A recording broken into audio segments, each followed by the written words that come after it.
This is WBBM-FM, Chicago. Wrigley's Spearmint Chewing Gum, the refreshing, delicious treat that gives you chewing enjoyment, presents for your listening enjoyment...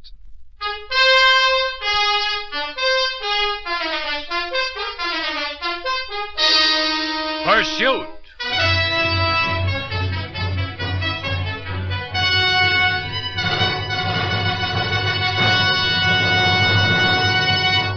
Pursuit. A criminal strikes and fades quickly back into the shadows of his own dark world. And then the man from Scotland Yard, the famous Inspector Peter Black, and the dangerous, relentless pursuit. When man hunts man.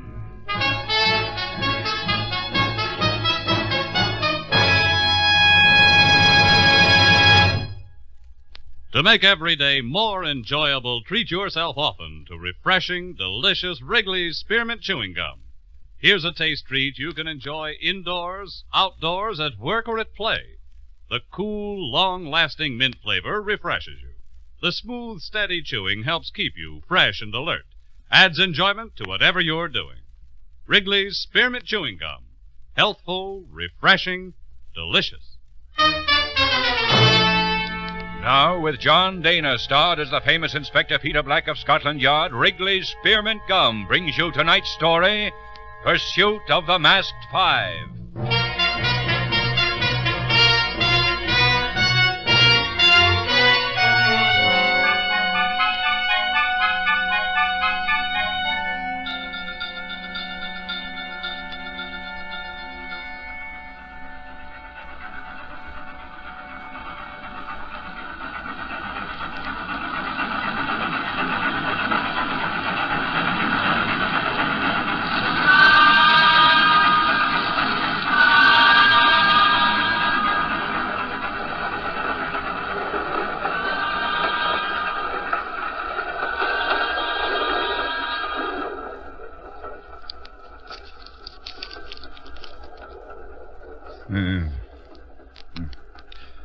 Moffat, what's an 11-letter word for a person who writes obituaries? I don't know, sir. Necra something. Oh, well. Would you like to see the paper? Oh, thanks very much. I say, Inspector. Yes? Could I have the manacle on my right hand? This one's getting awfully tired. Yes, of course. Yeah, that's better. Oh, it's stiff. Rub it and get the circulation back. Look here. If you simply must keep me in irons, can't I have them on both hands? Must I be shackled to the seat? Afraid so, sir. Would you mind moving down now? All right. Perhaps you'd rather sit on this side with your back to the engine? No, thanks. It makes me deathly ill. No? Your hand, please.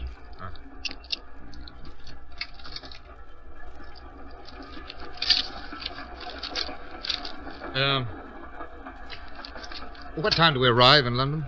Tomorrow morning, 5:20. Frightful hour. How do you expect me to get any sleep with these things on? Just have to do the best you can, sir.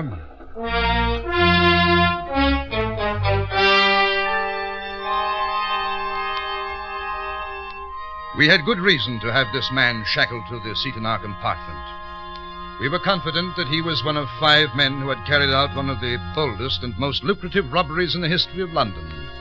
£500,000 from Barton's Bank, Oxford Street. This had taken place 2 weeks ago, and the entire resources of Scotland Yard had been unable to uncover the slightest trace of clue or criminal, until an alert shopkeeper in Carlisle, some 300 miles to the northwest, identified the serial number of one of the missing £5 notes and held the passer of the bill until the police arrived. He refused to identify himself or state how he came into possession of the money. Moffat and I felt that this evidence was sufficient to warrant the return of our nameless prisoner to London and Scotland Yard.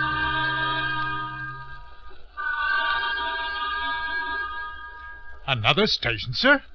I thought this was a through train. It is, Moffat. There shouldn't be any halts between Carlisle and Preston. That's queer. We're slowing down, sir. From the sound of that whistle, there may be something on the lines. Pop your head out and have a look. Right, sir. Excuse me. Quite all right. station, that's certain, sir. There seem to be some lights up there. Probably something on the crossover. Let's go outside. Yeah. See? Those lights, sir. Yes. Conductor, Yes, sir. what's up? Sorry, sir. A lorry stalled on the crossover. Won't be a moment. Better stay aboard, sir. Right you are. Come on, Moffat. I wish you'd close that blinking door. It's cold. I'm sorry, sir. Just a moment. What? Don't close the door. He's got a gun, sir. Yes, I know. Hello, chum. What? No names. Come on, we've got a car waiting. Oh, I can't. They've got these bloody things on me. You get them off quick. I'm afraid not. What do you look like under your mask? Stay where you are. Give me the key. Now, fear, if you want it, you'll have to shoot. Shoot him, Mother. Shut up, blaster. For the last time, give me the key. Sorry. Give me the gun. I'll make him up. No, there's no time. Come on, shoot them off. The link. Here. There's no time for that either. It's your fault. We told you not to go to Carlisle. But you can't let them take me. I know. Sorry. No. Oh, Roger! Moffat, no. stop him! Pull the emergency cord, Moffat. I'm going after him.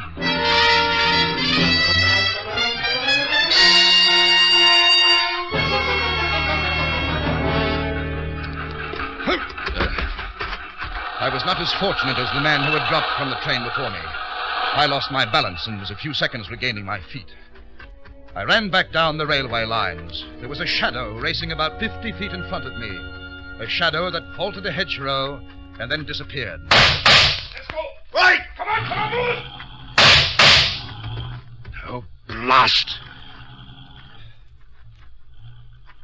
Inspector. Here, Moffat. You all right, sir? Why, Moffat? Why is it that we can't carry guns and they can? I don't know, sir. Tradition, I suppose.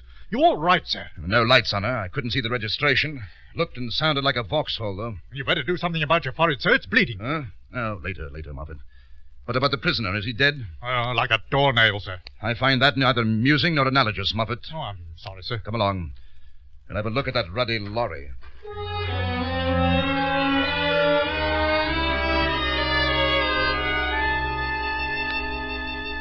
It was a ramshackle 1926 Overland, bearing no registration at all. It had obviously been driven onto the lines and abandoned, headlamps switched on for the express purpose of halting our train. We returned to our carriage for the luggage, removed the manacles from our dead prisoner, and instructed the conductor to seal the compartment until the arrival of yard men in London. Then Moffat and I climbed into the cab of the old lorry and gingerly set out for the nearest village, which was Ambleside, about 18 miles away. I drove one of these things to Devonshire once, on a lark. It was new then. It didn't sound any better than this. This road doesn't help, sir. You know, Moffat, this whole thing was very nicely planned and carried out. Uh-huh. I'd say so, sir. In spite of the fact that it failed. Or did it fail? I don't follow you, sir. Why didn't he blow the manacles of our prisoner with his gun? He'd have had to have turned away from us to do it, sir. And why didn't he shoot us first? Not much time, sir. The train was moving.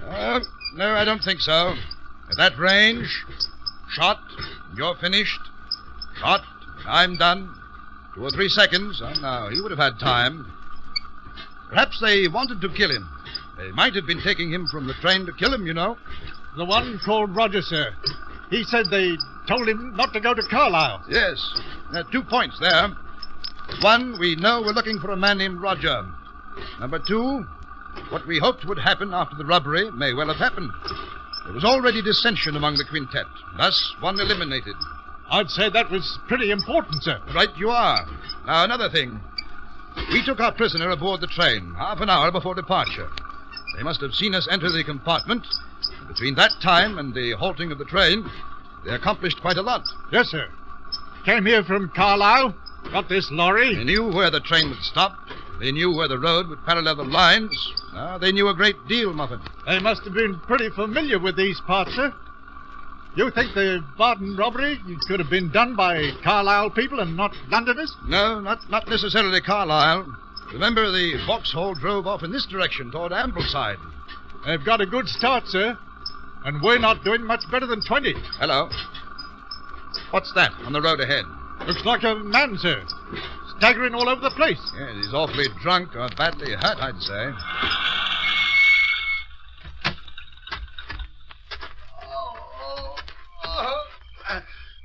Now I know I'm dead.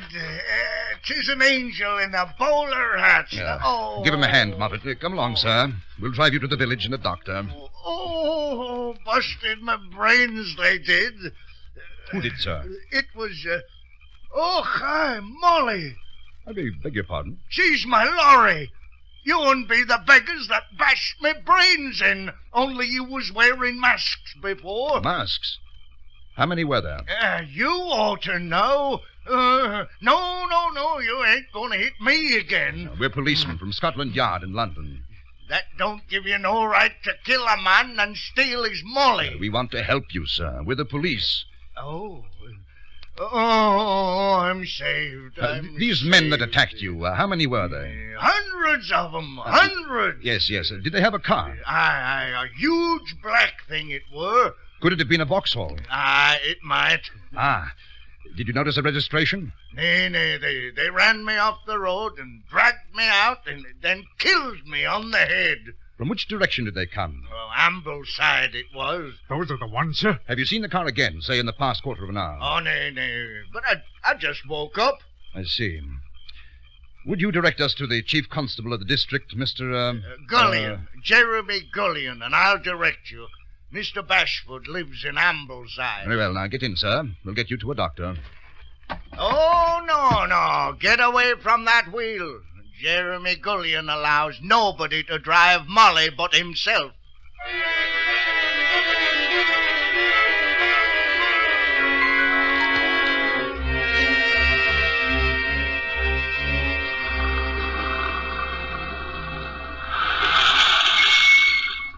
There she be, sir. Chief Constable's house. Thank you, Mr. Gullion. We'll want to see you again later. You can find me. Everyone knows where I live.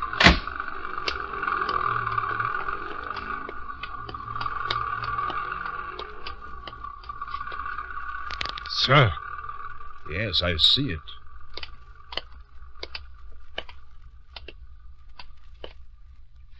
Hot, sir. She's been on a fast run. She's big, too. Black, and it's a Vauxhall. But what's it doing in front of the chief constable's house?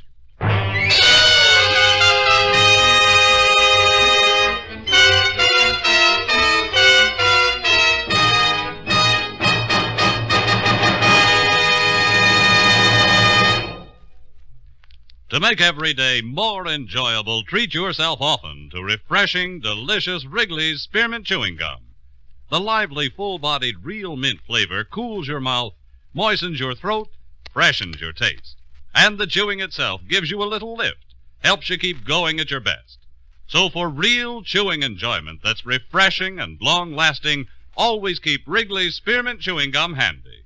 Healthful, delicious Wrigley's Spearmint Gum will make every day more enjoyable. Now, the second act of Pursuit of the Masked Five.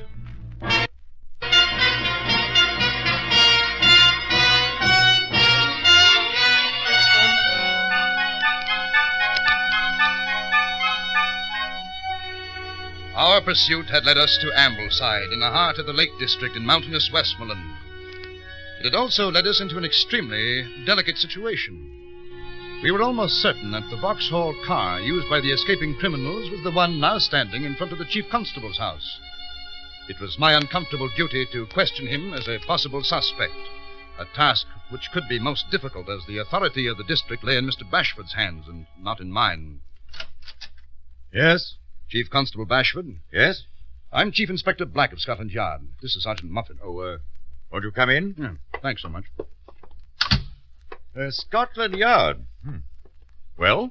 Sergeant Moffat and I were taking a prisoner to London from Carlisle. Oh, really? Do sit down. Yeah.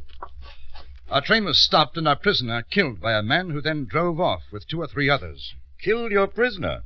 Really? We believe that they are the men who robbed Barton's bank 2 weeks ago. No. Mr. Bashford, I'm afraid I must ask you a rather impertinent question. Impertinent? The Vauxhall outside, is it yours? Well, yes, of course it is. Have you driven it tonight? No. I'm sorry, sir, but it has been driven. What? What do you mean? Within the past half hour, sir. Rot, sir. It's absolute blasted blither, sir. But The radiator and bonnet are still hot, sir. Gad, sir, you calling me a liar? No, sir. I don't doubt your word, but somebody has driven it. Oh, we'll see about this.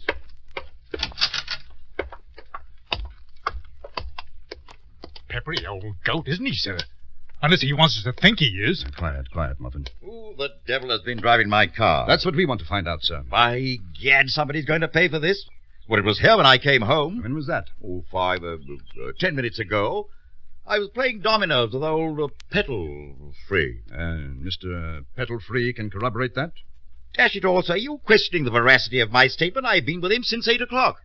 Do you leave the keys in your car when it's outside, sir? Well, of course I do. Nobody steals cars in Ambleside. I see.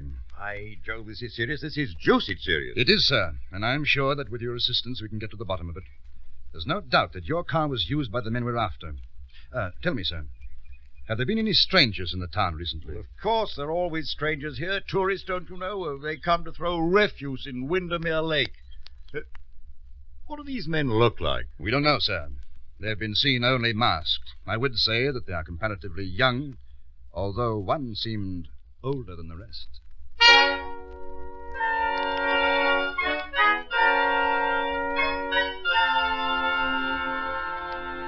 Mr. Bashford assured me of his full support and immediately retired to bed, graciously allowing me the use of his telephone. Moffat obtained a map, and we drew a rough circle around our present location, then notified the police of Carlisle, Penrith, Windermere, Barrow, and Whitehaven. The cordon began to form. With luck, our quarry would find no road open to them. But there were the Cumbrian Mountains, the fells and waters of the Lake District, and these we should have to cover inch by inch.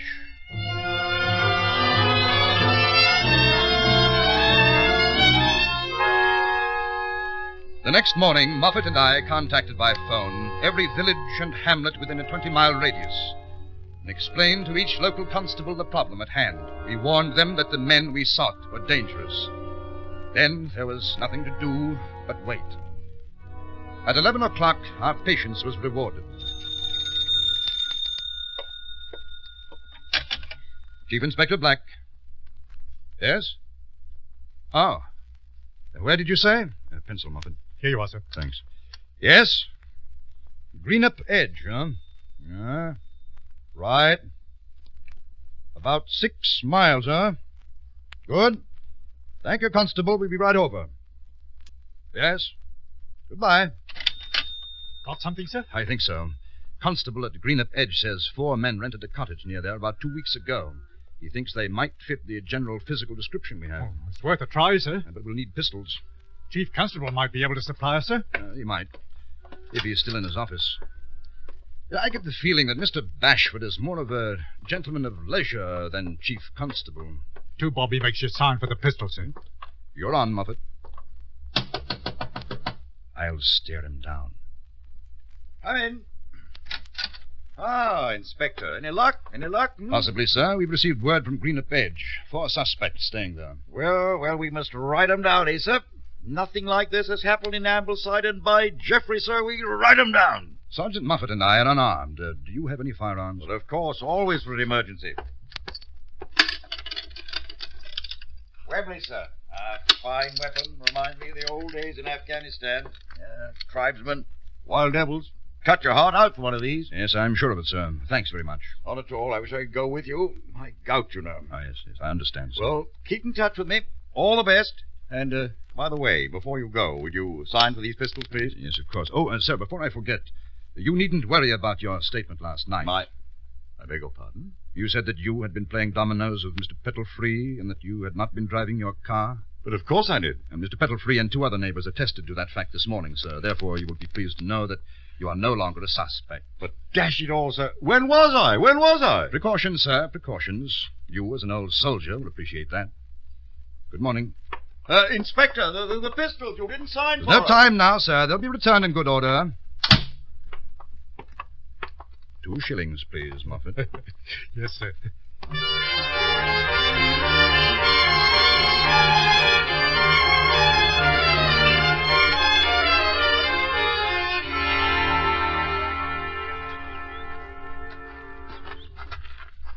But you told me there are only 4 men here, Constable. That's all I've seen about, sir. But there were 5 a week or more ago. One we picked up in Carlisle, sir? It might be. There's the cottage, Inspector. Oh. You know, I thought it was odd. Those 4 walking trip in the mountains, they said. But they never walked. They just stayed in the cottage. You'd better stay here, Constable. The men are armed. If you say so, sir.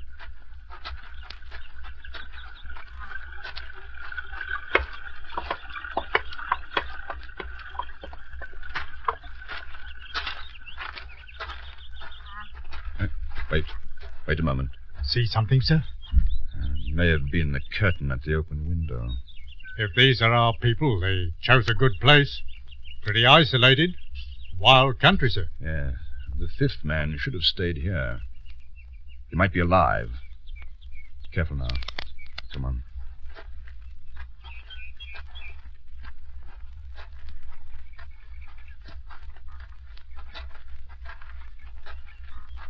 Well, that's the end of the trees. Stay here and cover me, will you? Right, sir.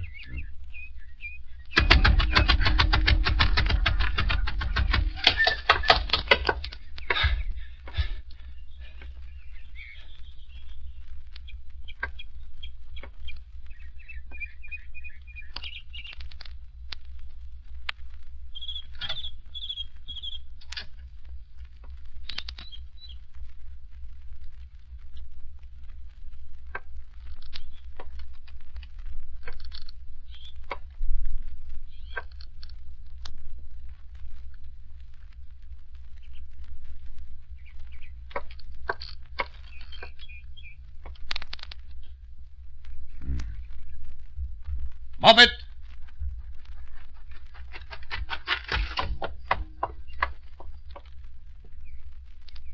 Well, that's another one, Moffat. Nasty, sir. Yes. You recognize him? Grim without the mask, sir. I'd say it was the chap on the train, Roger. Mm-hmm. Shot him in the head while he was asleep. I don't think asleep. Look here. Tray by the bed with untouched food. Medicine. Huh. The man was ill. But why kill him, sir? He might have... Wait a moment. This is Atterbury.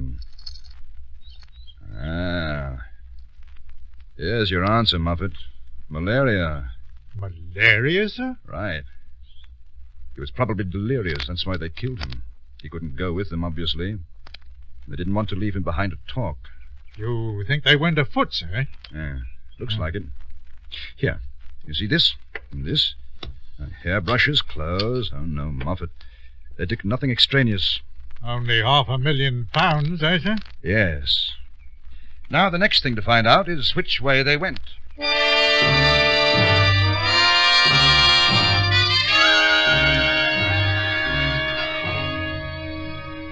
I left the constable on guard at the cottage, and Moffat and I returned to Greenup Edge. From there, the manhunt began. We felt reasonably sure that they had gone on foot, and when we went back to the cottage again, our hunters confirmed this.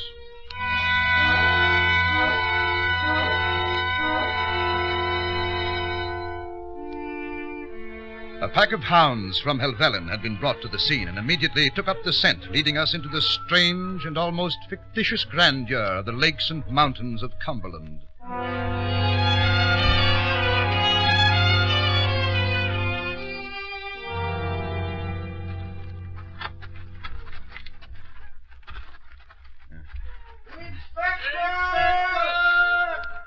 Yes? We found something! Right!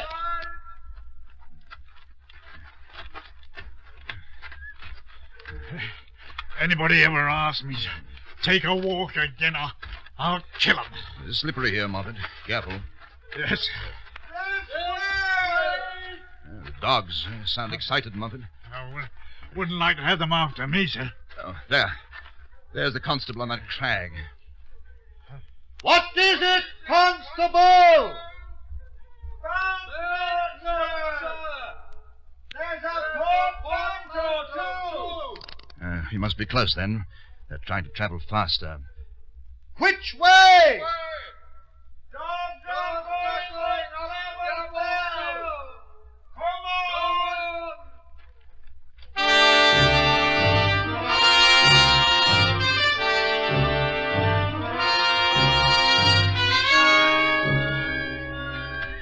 We went on, stumbling and fighting our way up the grim crags and slopes of Gabble Fell.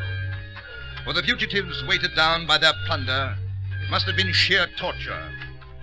45 minutes later, against the dead, grey face of rock near the barren peak, we saw 3 men struggling slowly upward, helpless and vulnerable. There was no crevice nor shrub to shield them from their pursuers. And except for what they may have had in their pockets, they carried nothing in their hands but their lives. You men! Come down! We have rifles! If they get to the top, sir, we're going to have trouble. The dogs can't get across that face. We'll have to bring them down again and take them round to the other side to pick up the trail. We'll lose the daylight. Very well. Moffat, hand me the rifle. Yes, sir. Thanks. There's a cartridge already in the chamber, sir. Right.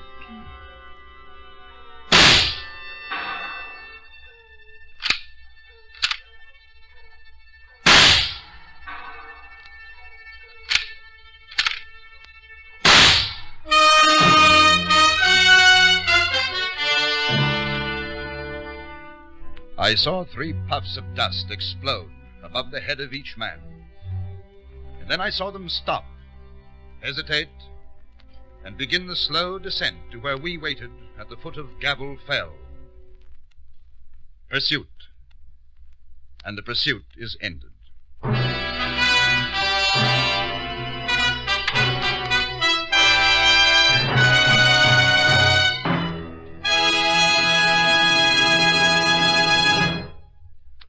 Remember, friends, to make every day more enjoyable, treat yourself often to refreshing, delicious Wrigley's Spearmint Chewing Gum.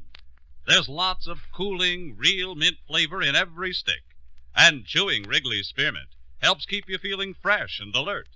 You feel better, work better, get more fun out of doing things. So indoors, outdoors, wherever you go, keep some healthful, refreshing Wrigley's Spearmint Chewing Gum handy. To make every day more enjoyable, treat yourself often to delicious Wrigley's Spearmint Chewing Gum. Pursuit, brought to you by Wrigley's Spearmint Gum, is produced and directed by Elliott Lewis and written by Gil Dowd and Anthony Ellis. Music was composed and conducted by Marlon Skiles. John Daner stars as Inspector Peter Black, with Raymond Lawrence as Sergeant Moffat. Also featured in the cast were Ben Wright, Parley Bear, Dan O'Herlihy, Ramsey Hill, and Tudor Owen. Pursuit.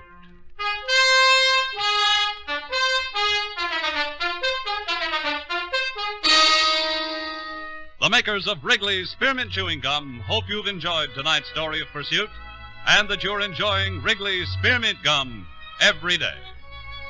We invite you to join us next week at this same time when Pursuit will bring you another dramatic story of the famous Inspector Peter Black of Scotland Yard, relentlessly hunting down those whose disordered passions breed violence and murder.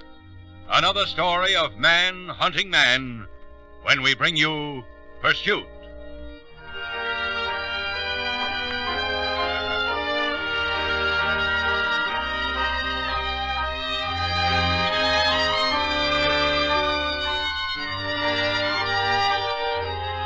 Bob Stevenson speaking. This is CBS, the Columbia Broadcasting System.